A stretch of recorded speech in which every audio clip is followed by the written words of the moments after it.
تمباکو اور سگریٹ کے کاروبار بہت سے علماء، عرب علماء خاص طور پر، ان کے نزدیک بالکل حرام ہے، تمباکو کا استعمال بھی، سگریٹ کا استعمال بھی۔ جو بر صغیر کے علماء ہیں، ہند و پاک اور بنگلہ دیش کے علماء، وہ تمباکو اور سگریٹ کو مکروہ کہتے ہیں، حرام نہیں کہتے۔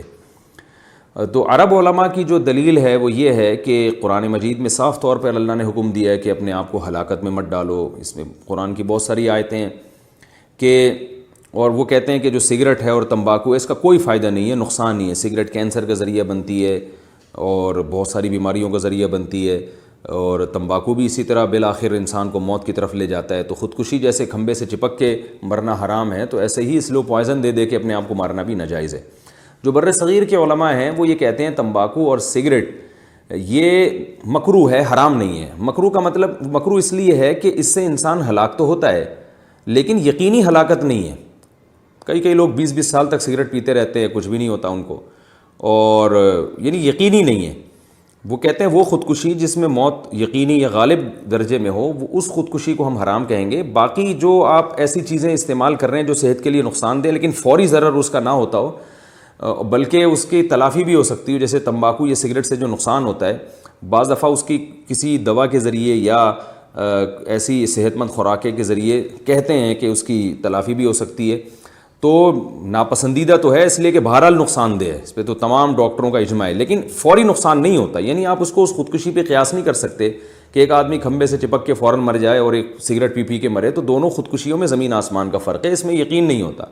اس کی مثال ایسے جیسے شوگر کا مریض اگر لڈو کھائے تو اس کو ہم حرام تو نہیں کہیں گے، اس لیے کہ بہرحال اس میں موت یقینی نہیں ہوتی۔ حالانکہ نقصان شوگر کے مریض کو لڈو کھانے کا ہوتا ہے لیکن فوری نقصان نہیں ہوتا، اس کے اثرات دیر پا ہوتے ہیں۔ ہم جو پانی پی رہے ہیں یہ بھی نقصان دہ، یہ جو ہوا آلودہ ہو رہی ہے ڈیزل کاروں سے، اور وہ جو دھواں چھوڑ رہی ہیں گاڑیاں، تو وہ بھی تو حرام ہے، ناجائز ہے، اس لحاظ سے کہ اس سے بھی انسانی صحت کو نقصان ہو رہا ہے۔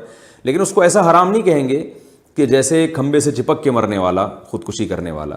تو اپنے آپ کو نقصان پہنچانے کے درجات ہیں، فوری نوعیت کا ضرر ہو تو وہ بالکل حرام ہے، اور اس سے کم درجے کا ہو تو حرام نہیں، مکروہ ہے۔ تو ہم یہ نہیں کہہ رہے کہ سگریٹ پئیں اور لوگوں کو پلائیں، بہرحال یہ ناپسندیدہ ہے، مکروہ ہے۔ اور اگر کسی کو ڈاکٹر بتا دیں کہ آپ کے لیے سگریٹ انتہائی نقصان دہ اور آپ کے موت کا غالب گمان ہے کہ آپ سگریٹ پی کے، یعنی آپ کے غالب گمان ہے کہ آپ مر جائیں گے، تو پھر ایسے شخص کے لیے یقیناً سگریٹ پینا حرام ہو جائے گی۔ تو اس لیے یہ گندا کام ہے۔ علماء بر صغیر بھی اس کو اپریشیٹ بہرحال نہیں کرتے۔ مکروہ کا مطلب یہ ہوتا ہے کہ کوئی کرنے کی چیز نہیں ہے، نہ اس کا بزنس کرنا اچھا کام ہے اور نہ سگریٹ پینا اور تمباکو کھانا اچھا کام ہے۔ بعض چیزیں حرام نہیں ہوتی اس درجے میں لیکن پسندیدہ بھی نہیں ہوتی، اور پھر سگریٹ کا جو نقصان ہے وہ تمباکو سے بھی زیادہ ہے، تو اس لیے سگریٹ میں جو کراہت ہے وہ تمباکو سے زیادہ۔ تو جیسے جیسے کراہت بڑھے گی اسی حساب سے اس کی ارننگ میں کراہت پیدا ہوتی چلی جائے گی۔ تو خالص حرام تو ہم نہیں کہتے، لیکن بہرحال ایسے پاکیزہ اور طیب مال بھی نہیں ہے، جیسے قرآن نے کہا کلوا من الطیبات، پاکیزہ چیزیں کھاؤ، تو یہ سگریٹ اور تمباکو پاکیزہ چیزوں میں بہرحال داخل نہیں ہے، تو اس سے اجتناب کرنا چاہیے۔ لیکن ہم بہرحال اس کو بالکل ایسے حرام ہونے کا فتویٰ نہیں دیتے، ناپسندیدہ ہونے کا، مکروہ ہونے کا فتویٰ دیتے۔